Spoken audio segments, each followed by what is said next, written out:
Iran के बादशाह ने अपने बेटे को पढ़ाने के लिए एक उस्ताद साहब का बंदोबस्त किया। उस्ताद साहब को कहा कि मेरे बच्चे को दीन पढ़ाइए, मैं चाहता हूं कल इसने इनाने हुकूमत को संभालना है तो ये दीन से आगाह हो जाए, इसको कुछ सिखाइए, पढ़ाइए। बहुत नेक बुजुर्ग बड़े दरवेश आलिम पढ़ाने लगे, असबाक मुकम्मल हो गए, दीन के असबाक कुरान मजीद पढ़ाया, अहादीस तैयबा का दर्स दिया, उसूल फिक़ह से रूशनास कराया। जब बच्चे ने मुकम्मल तालीम हासिल कर ली और आमीन हो गई, दस्तार हो गई, फारिग हो गए, तो फिर एक दिन उस्ताद साहब ने कहा बेटे कल तुमने जरूर आना है, कुछ बात करनी है।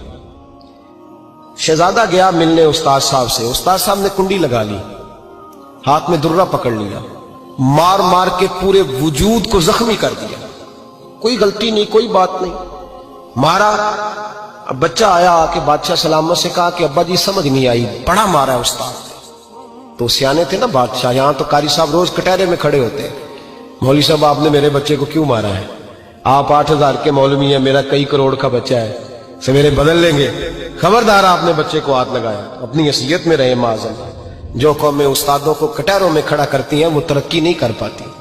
जो उस्तादों को कटहरों में रोज खड़ा करते, कहा अब्बा जी बड़ा मारा है। तो वालिद बड़े समझदार थे, कहने लगे बेटा उस्ताद बाप होता है, वो ज्यादती नहीं करता, कोई बात होगी, मैं तेरे उस्ताद को कटहरे में नहीं बुलाऊंगा। अम्मा से बात की, अम्मा कहने लगी बेटा मैं तेरे बाप से कैसे बात करूं, डर रहा था। वक्त गुजर गया, 22 साल बीत गए, 22 साल गुजर गए, बादशाह का इंतकाल हुआ, शहजादा तख्त पे बैठा। पहला हुक्म ये दिया कि मेरे उस्ताद को बुलाओ, पहला हुक्म। उस्ताद जी बूढ़े हो गए थे, छड़ी के ऊपर टेक लगा के आए और भवें सफेद होकर झुक गई थी।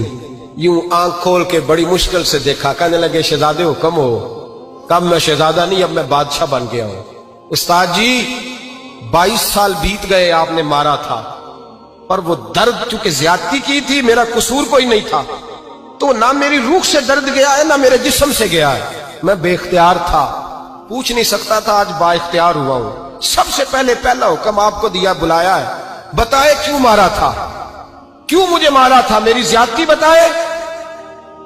तो उस्ताद, बूढ़े उस्ताद की आंखें आंसुओं से भर गई, कहने लगे बेटे बस आज के दिन के लिए मारा था, ये जो दिन आ गया ना मेरी जिंदगी में, इसलिए मारा था, ये मैं चाहता था मेरी जिंदगी में वक्त है आज के, बस मेरी मुराद पूरी हो गई। कहा साहब किस लिए, मुझे भी समझाए। आप फरमाने लगे कितनी देर हो गई तुझे मार खाए हुए, कितना जमाना बीत गया? कहने लगा 22 साल। पर मैं जख्म भूले तो नहीं, दर्द खत्म तो नहीं हुई, तुम्हें बात एक मिनट के लिए भी तुम्हारे हाफजे से महव तो नहीं हुई? का उस्ताद जी रोज रात को याद आती, रोज ख्याल आता था। उस्ताद कहने लगे भाई तू बेख्तियार था, पूछ नहीं सका, 22 साल तुझे याद रहा, मुझे पता था तू एक दिन हुक्मरान बनेगा, मैंने तुझे इसलिए मारा था कि बेटे याद रखना, किसी पे जुल्म न करना। अगर तुझे 22 साल तक याद रहा है तो जिस पर तू जुल्म करेगा उसे भी कयामत तक याद रहेगा।